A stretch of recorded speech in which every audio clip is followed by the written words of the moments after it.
ক্যান্টনমেন্টে আওয়ামী অপরাধীদের নিরাপত্তা দেওয়া হয়েছে এবং নিরাপত্তার পরবর্তীতে তাদেরকে সেফ এক্সিটের ব্যবস্থা করা হয়েছে।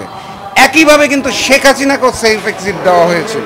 অতএব এইটার দায় বাংলাদেশ সেনাবাহিনীকে নিতে হবে। অন্তর্বর্তীকালীন সরকার আসার পর আমরা যেটা জানতে পেরেছি সেটা হচ্ছে সেনাপ্রধানের বক্তব্যের মাধ্যমে আমরা জেনেছিলাম যে ক্যান্টনমেন্টে অসংখ্য মানুষকে ওনারা নিরাপত্তা দিয়েছিলেন এবং পরবর্তীতে উনি জানিয়েছেন নিরাপত্তার বলয় শেষে তারা যে যার মতো চলে গেছে। আমার প্রশ্ন হচ্ছে, ক্যান্টনমেন্ট কোনো অপরাধীকে নিরাপত্তা দেওয়ার জন্য দায়িত্বপ্রাপ্ত নয়। বাংলাদেশ সেনাবাহিনী, শুধু বাংলাদেশ নয়, দুনিয়ার যে কোনো সেনাবাহিনী দেশের প্রতিরক্ষার কাজে থাকে, তারা কিন্তু কোনো অপরাধীকে নিরাপত্তা দেওয়ার দায়িত্ব নিতে পারে না। অতএব সেনাপ্রধান যেটি বলেছেন নিরাপত্তা দেওয়া হয়েছে, আমার প্রথম প্রশ্ন, কেন নিরাপত্তা দেওয়া হয়েছে, কোন প্রোটোকলে দেওয়া হয়েছে, কার কাছে অনুমতি নিয়ে দেওয়া হয়েছে?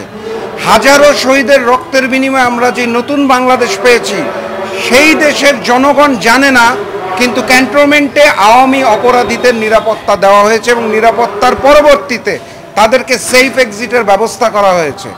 একইভাবে কিন্তু শেখ হাসিনাকেও সেফ এক্সিট দেওয়া হয়েছিল। অতএব এইটার দায় যে কোনো অবস্থায় বাংলাদেশ সেনাবাহিনীকে নিতে হবে। কেন তারা এই জাতীয় গণহত্যাকারী দোসরদেরকে নিরাপত্তা দিয়েছিল, এইটার উত্তর আজ হোক কাল হোক বাংলাদেশ জাতির সামনে সেনাপ্রধানকে এই উত্তরটা স্পষ্ট করে দিতে হবে। শেখ হাসিনাকে যেইভাবে পালিয়ে যেতে যাওয়ার সুযোগ দেওয়া হয়েছে সেটাকেই আমি অন্যায় মনে করি। শেখ হাসিনা গণহত্যাকারী, যার হুকুমে এত এত মানুষ মারা গেছে, শহীদ হয়েছে, তাকেও তো পালাতে সহায়তা করা হয়েছে। এই দায় তো কখনোই এই অন্তর্বর্তীকালীন সরকার হোক অথবা সেনাপ্রধান হোক, এই দায় কিন্তু উনি কখনোই এড়াতে পারবেন না।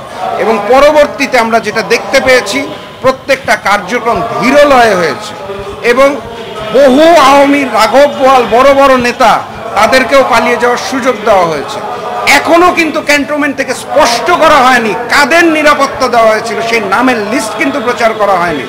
এখনও কারা ক্যান্টনমেন্টে আছে, কারা ছিল, এই লিস্ট প্রচার করা সেনাপ্রধানের দায়িত্ব। জনগণের এটা জানার অধিকার আছে এবং আমরা স্পষ্ট করে জানতে চাই কারা কারা পালিয়ে গেছে, কারা কারা এখনো দেশে আছে, কার হেফাজতে, কার নিরাপত্তায় আছে। কারণ তারা সকলেই গণহত্যাকারী দোসর এবং আসামি, তাদেরকে গ্রেফতারের আওতায় আনতে হবে।